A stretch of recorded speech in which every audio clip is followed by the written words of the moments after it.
Last night in Washington, something horrific happened. A brutal terrorist shot in cold blood a young, beautiful couple, Yaron Lishinsky and Sarah Milgram. Yaron had just bought an engagement ring for Sarah. He was planning to give it to her in Jerusalem next week. They were planning to start a new and happy life together. Well, that tragically did not happen. Yaron and Sarah weren't the victims of a random crime. The terrorist who cruelly gunned them down did so for one reason and one reason alone. He wanted to kill Jews. And as he was taken away, he chanted, "Free Palestine." This is exactly the same chant we heard on October 7th. On that day, thousands of terrorists stormed into Israel from Gaza.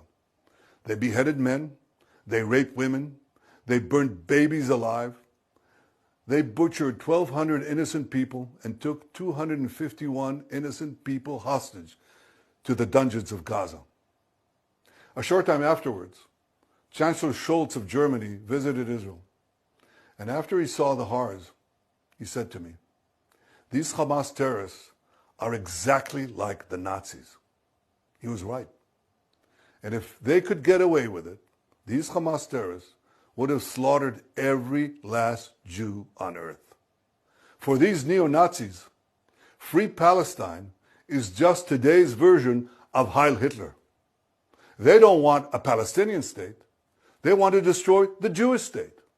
They want to annihilate the Jewish people who've been in the land of Israel for 3,500 years.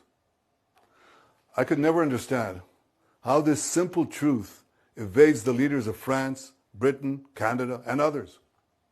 They're now proposing to establish a Palestinian state and reward these murderers with the ultimate prize. Well, for 18 years, we had a de facto Palestinian state. It's called Gaza. And what did we get? Peace? No. We got the most savage slaughter of Jews since the Holocaust. You won't be surprised to learn that Hamas thanked President Macron and Prime Ministers Starmer and Carney for demanding that Israel end its war in Gaza immediately. Hamas was right to thank them, because by issuing their demand, replete with a threat of sanctions against Israel, not Hamas, these three leaders effectively said they want Hamas to remain in power. They want Israel to stand down and accept that Hamas's army of mass murderers will survive, rebuild, and repeat the October 7th massacre again and again and again, because that's what Hamas has vowed to do. I say to President Macron, Prime Minister Carney, and Prime Minister Starmer, when mass murderers, rapists, baby killers, and kidnappers thank you, you're on the wrong side of justice. You're on the wrong side of humanity. And you're on the wrong side of history. Now, these leaders may think that they're advancing peace. They're not. They're emboldening Hamas to continue fighting forever.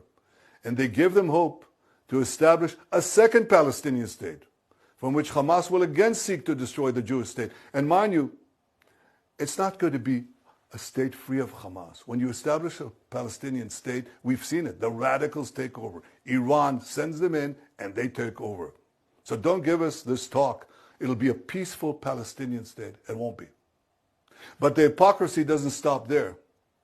These and other leaders have bought into Hamas's propaganda that says Israel is starving Palestinian children.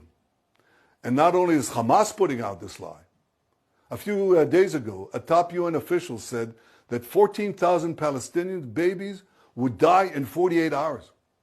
You see, many international institutions are complicit in spreading this lie. The press repeats it, the mob believed it, and a young couple is then brutally gunned down in Washington. So here are the facts. Since October 7th, Israel has sent 92,000 aid trucks into Gaza. That's right, 92,000 aid trucks. That includes 1.8 million tons of aid. 1.8 million tons of aid. More than enough food to feed everyone in Gaza. Yet as we had let the aid come in, Hamas stole it. They took a huge chunk for themselves. The rest they sold at exorbitant prices to the Palestinian population.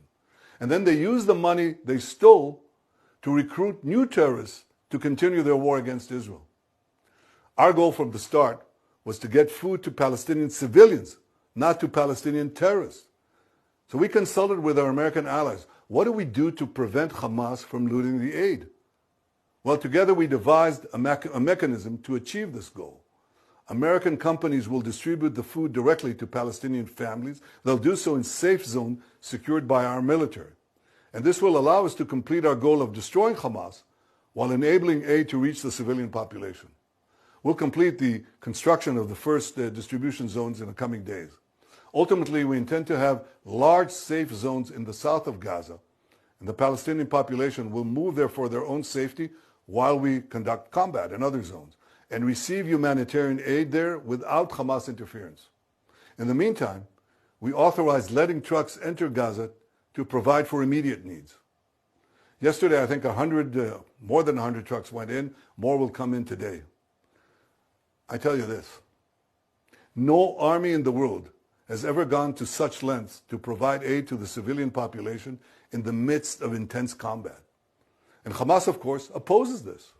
It shoots Palestinian civilians who want to leave for safe zones, and it shoots Palestinian civilians who want to prevent Hamas terrorists from looting the aid trucks intended for them.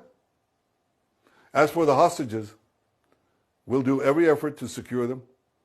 I'm ready for a temporary ceasefire to get more out, but we demand, and you should demand, that all of our hostages be released and released immediately. And so should every civilized country demand this. We're in an intense seven-front war that was launched against us by Iran and its proxies. Sometimes in war, accidents happen. One such incident happened the other day in Jenin, and thankfully no one was hurt. Our military has expressed its regret over the event because we don't target civilians or diplomats. We target terrorists. Exactly the opposite of Hamas. They target civilians, ours, and they hide behind civilians, theirs. They use them as human shields. That's a double war crime. But I don't hear that coming from any one of those countries that criticize Israel. For those who say that Israel stands alone, I say we're not alone. Justice stands with us. The truth stands with us. History stands with us. And so do countless people around the world who can tell the difference between right and wrong, between good and evil. I want to thank all of them. And I especially want to thank President Trump and the American people for their forthright stand with Israel and with the Jewish people. Together we stand, together we'll triumph, and we'll see the victory of civilization over barbarism.